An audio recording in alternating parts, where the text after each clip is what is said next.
Hello दोस्तों, welcome study में आप लोगों का स्वागत है। हम लोग एक नया सीरीज स्टार्ट किए हैं यूपी टेट का प्रीवियस ईयर क्वेश्चन। इससे पहले हम लोग एक क्लास कंप्लीट कर लिए हैं सीडीपी का। यह परीक्षा तिथि था 13 नवंबर 2011 का, जिसका अभी हम लोग क्वेश्चन का डिस्कशन कर रहे हैं। आज हम लोग कंप्लीट करेंगे सेकेंड सेक्शन हिंदी। अगर आप हमारे चैनल पर नए हैं तो चैनल ज़रूर सब्सक्राइब कर लें, क्योंकि जितने भी प्रीवियस ईयर क्वेश्चन हैं और यूपी टेट के इम्पोर्टेंट क्वेश्चन हैं सभी आपको इस चैनल के माध्यम से मिल जाएगी। इसमें हम लोग क्वेश्चन 1 से 30 तक कंप्लीट कर लिए थे जो चाइल्ड डेवलपमेंट का था। आज जो नेक्स्ट क्वेश्चन कंप्लीट करने जा रहे हैं उसमें 31 नंबर क्वेश्चन है हिंदी का। नीचे दिए गए कुछ शब्द दिए गए हैं, उनमें से प्रयुक्त उपसर्ग चुनकर लिखिए। फर्स्ट क्वेश्चन है अपमान। अपमान का इसमें से उपसर्ग चुनना है। फर्स्ट ऑप्शन है अव, उप, अति और अप। इसका राइट आंसर क्या है? अप। अप क्या है? उपसर्ग है। अप प्लस मान बराबर क्या होता है? अपमान। नेक्स्ट क्वेश्चन है दुर्वस्था। दुर्वस्था में उपसर्ग कौन सा है? ऑप्शन ए है दुस, बी है दुर, सी है अव और डी है दु, जिसमें इसका राइट आंसर है दुर। दुर्वस्था शब्द में दुर उपसर्ग का प्रयोग हुआ है। नेक्स्ट क्वेश्चन है पराजय। पराजय में क्या है? ऑप्शन ए परी, बी है प्र, सी है परा और डी है आ। इसका उपसर्ग क्या होगा? सी राइट आंसर होगा, परा। परा प्लस जय बराबर पराजय होती है। नेक्स्ट क्वेश्चन है द्विगु समास का उदाहरण है। द्विगु समास का उदाहरण क्या है? माता पिता, यथाशक्ति, नवग्रह, पीताम्बर। इसका राइट आंसर होगा नवग्रह। चलिए हम थोड़ा डिस्कस कर लेते हैं। नवग्रह में 9 ग्रहों का समूह है जो द्विगु समास कहलाता है। जिस समास का प्रथम पद संख्यावाचक हो और जिससे एक समुदाय का बोध हो उसे द्विगु समास कहते हैं। 9 मतलब 9 जो है होती है एक संख्या है, और ग्रह कितने ग्रह हैं? तो 9 ग्रह हैं। संख्या यहाँ प्रथम पद में संख्या मिल रही है, इसलिए यह क्या हो गया? द्विगु समास हो गया। इसके साथ एक दो समास की और डिस्कस कर लेते हैं। यथाशक्ति, शक्ति के अनुसार कौन सी समास है? अवयवी भाव। माता पिता दोनों पद प्रधान होते हैं, क्या हो गया? द्वंद्व समास। पीताम्बर, पित हैं जो अंबर, हैं जो लगा हुआ है, इसलिए यह क्या हो गया? कर्मधारय समास।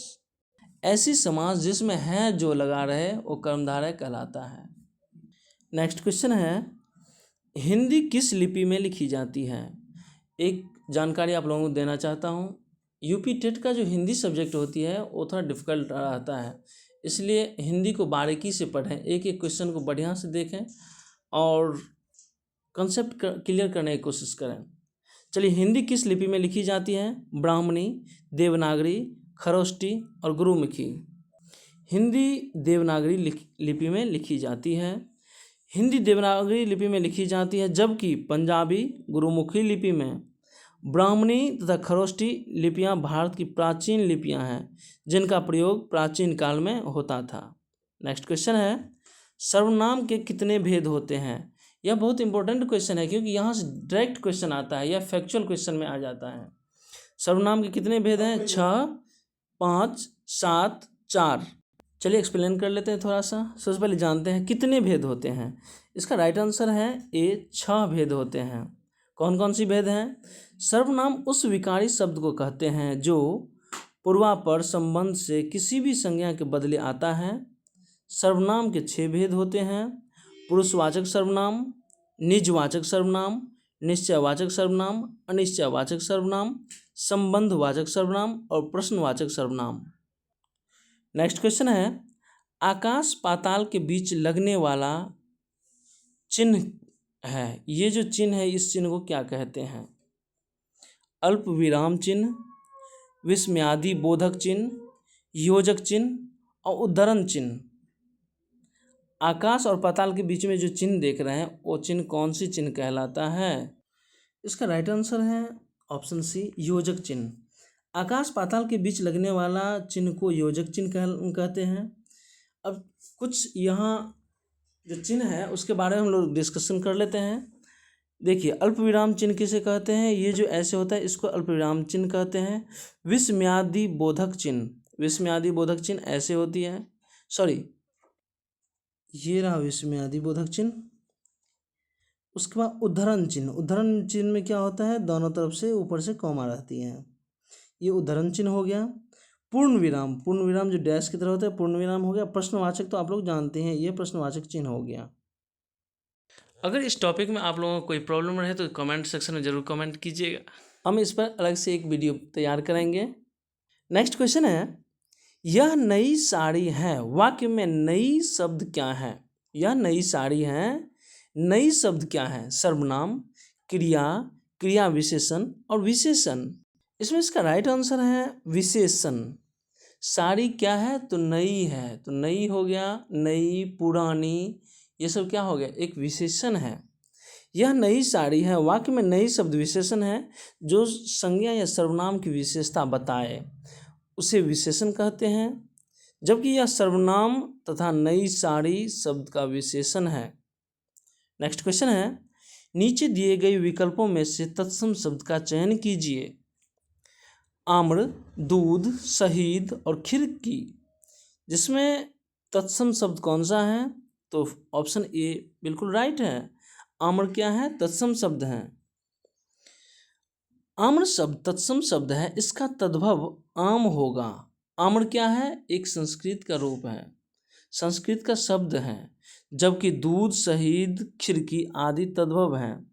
दूध का तत्सम क्या होगा, दुग्ध। संस्कृत के मूल शब्द को हम तत्सम कहते हैं। नेक्स्ट क्वेश्चन है, दिए गए विकल्पों में से तत्सम शब्द का चयन कीजिए। बैंक, अमीर, अग्नि, मोह। इसमें इसका राइट आंसर है मोह। मोह शब्द तद्भव है, इसका तत्सम मुख होगा। जबकि अग्नि, अग्नि क्या है, तत्सम है, इसका तद्भव क्या होगा, आग। अमीर अरबी शब्द है तथा बैंक अंग्रेजी शब्द है। नेक्स्ट क्वेश्चन है, निम्नलिखित में से कौन सा शब्द सूर्य का पर्यायवाची नहीं है। जैसा कि हम जानते हैं दिनकर, रवि, अंशुमाली, ये सभी सूर्य का पर्यायवाची शब्द हैं। और यामिनी, यामिनी क्या है, रात्रि का पर्यायवाची शब्द है, इसलिए इसका राइट आंसर क्या है, यामिनी, ऑप्शन डी। चलिए थोड़ा डिस्कस कर लेते हैं। यामिनी रात्रि का पर्यायवाची है। इसके अन्य पर्यायवाची रात, रैन, रजनी, निशा, निशित, छाया, विभावरी, सरवरी, तमी, तमिस्त्र, समस्त्रा तथा विभा है आदि हैं। जबकि दिनकर, रवि, अंशुमाली, भानु, दिवाकर, भास्कर, प्रभाकर, सविता, आदित्य सूर्य के पर्यायवाची शब्द हैं। नेक्स्ट क्वेश्चन है, मनोरथ का संधि विच्छेद होगा। आप लोग प्रीवियस ईयर क्वेश्चन से ये जरूर जान गए होंगे कि कौन सी सेक्शन से, कौन सी चैप्टर से कहाँ कहाँ से क्वेश्चन को उठाया गया है। मनोरथ शब्द का संधि विच्छेद होगा मनः प्लस रथ, मन प्लस ओरथ, मनो प्लस रथ, मन प्लस रथ, जिसमें इसका राइट आंसर है ए, मनः प्लस रथ, मनोरथ। विसर्ग संधि है, यह विसर्ग के पहले अ हो और वर्णों के प्रथम तथा द्वितीय वर्ण को छोड़कर अन्य कोई वर्ण अथवा य, र, ल, व, ह हो तो अ और विसर्ग का ओ हो जाता है। नेक्स्ट क्वेश्चन है, विद्यार्थी उदाहरण हैं वृद्धि स्वर संधि का, गुण स्वर संधि का, व्यंजन संधि का और दीर्घ स्वर संधि का। इसमें इसका राइट आंसर है डी, दीर्घ स्वर संधि का उदाहरण क्या है, विद्यार्थी हैं। नेक्स्ट क्वेश्चन है, दिग्भ्रम उदाहरण है विसर्ग संधि का, अयादि स्वर संधि का, व्यंजन संधि का, यन स्वर संधि का। दिग्भ्रम क्या है, व्यंजन संधि का उदाहरण है। दिग प्लस भ्रम क्या होता है, दिग्भ्रम होती है। नेक्स्ट क्वेश्चन है, बिल्ली छत से कूद पड़ी, कौन सा कारक है। यहाँ क्या है, बिल्ली छत से कूद पड़ी, अधिकरण कारक, कर्म कारक, संप्रदान कारक और अपादान कारक, जिसमें इसका राइट आंसर है ऑप्शन डी, अपादान कारक। अब चलिए हम थोड़ा इसको डिस्कस कर लेते हैं। हम लोग समास पढ़े, संधि पढ़े और यहाँ हम लोग देख रहे हैं कारक। सभी में से क्वेश्चन कुछ न कुछ आया है। बिल्ली छत से कूद पड़ी वाक्य में अपादान कारक हैं। संज्ञा के जिस रूप से पृथकत्व अलगाव का बोध हो उसे अपादान कारक कहते हैं। इसका विभक्ति चिन्ह क्या है? से हैं। जैसे एक और उदाहरण हम बता रहे हैं, पेड़ से पत्ते टूट गए। पेड़ से क्या हो रहा है? पत्ते अलग हो रहा है। कौन सा हो गया ये कारक? अपादान कारक। हम लोग एक बार कारक को जस्ट रिवीजन कर लेते हैं। अपादान विभक्ति कारक चिन्ह। कर्ता ने कर्म को करण से के द्वारा के साथ संप्रदान के लिए को अपादान से क्या है? पृथकता के अभिमेय संबंध का के की रा रे री न ने नी अधिकरण में पर संबोधन हे जो अरे अजी अरा। नेक्स्ट क्वेश्चन है, नीचे लिखे वाक्य के लिए एक शब्द बताइए जो युद्ध में स्थिर रहता है। यशस्वी, सत्याग्रही, युधिष्ठिर और अश्वारोह। जिसमें इसका राइट आंसर है ऑप्शन सी, युधिष्ठिर। युद्ध में जो स्थिर रहने वाला होता है जिसको हम क्या कहते हैं? युधिष्ठिर कहते हैं। नेक्स्ट क्वेश्चन है, शैव कहते हैं। शैव किसे कहते हैं? जो शिव की उपासना करता है उसे हम शैव कहते हैं, और जो विष्णु का उपासना करता है उसे हम क्या कहते हैं? वैष्णव कहते हैं। वाचाल कहते हैं। वाचाल किसे कहते हैं? जो जल्दी चलता है या जिसकी चाल ठीक ना हो, जो बहुत बोलता है, जो चुप रहता है। इसमें इसका राइट आंसर है जो बहुत बोलता है उसको हम वाचाल कहते हैं। नेक्स्ट क्वेश्चन है, श्याम धीरे धीरे चलता है। धीरे धीरे शब्द क्या है? क्रिया, क्रिया विशेषण, विशेषण, इनमें से कोई नहीं। यहाँ हम लोग देख रहे हैं श्याम धीरे धीरे चलता है। क्या कर रहा है? कौन सी कार्य कर रही है? चलना। और कैसे वो चल रहा है? धीरे धीरे। तो क्रिया भी कर रहा है और उसका विशेषता भी बता रहा है। किसी भी क्रिया का जब विशेषता बताया जाता है तो क्रिया विशेषण कहलाता है, इसलिए इसका राइट आंसर बी है। अब आगे हैं 50 से 52 तक। निम्नलिखित शब्दों में वर्तनी के अनुसार शुद्ध शब्द का चयन कीजिए। शुद्ध शब्द को चयन करना है। यहाँ दिया हुआ है अनुसर्गिक, अनुसांगिक, अनुसांगिक और अनुसांगिक। देखिए इसमें शुद्ध शब्द क्या है? अनुसांगिक। ये है रहा इसका राइट आंसर, ऑप्शन ए, अनुसांगिक। नेक्स्ट है अंताक्षरी, अंत्याक्षरी, अंत अक्षरी और अंताक्षरी। आप शुद्ध वर्तनी ऐसी ढूंढ सकते हैं, जब आप शुद्ध उच्चारण करोगे तो ऑटोमेटिक आपको शुद्ध वर्तनी मिल जाएगा। या अंत्याक्षरी, अंत्याक्षरी क्या है? शुद्ध वर्तनी है, जिसको हम उच्चारण से ही जान जाते हैं कि शुद्ध वर्तनी आखिर में कौन सी है। नेक्स्ट क्वेश्चन है सुषमा, सुषमा, सुषमा, सुषमा।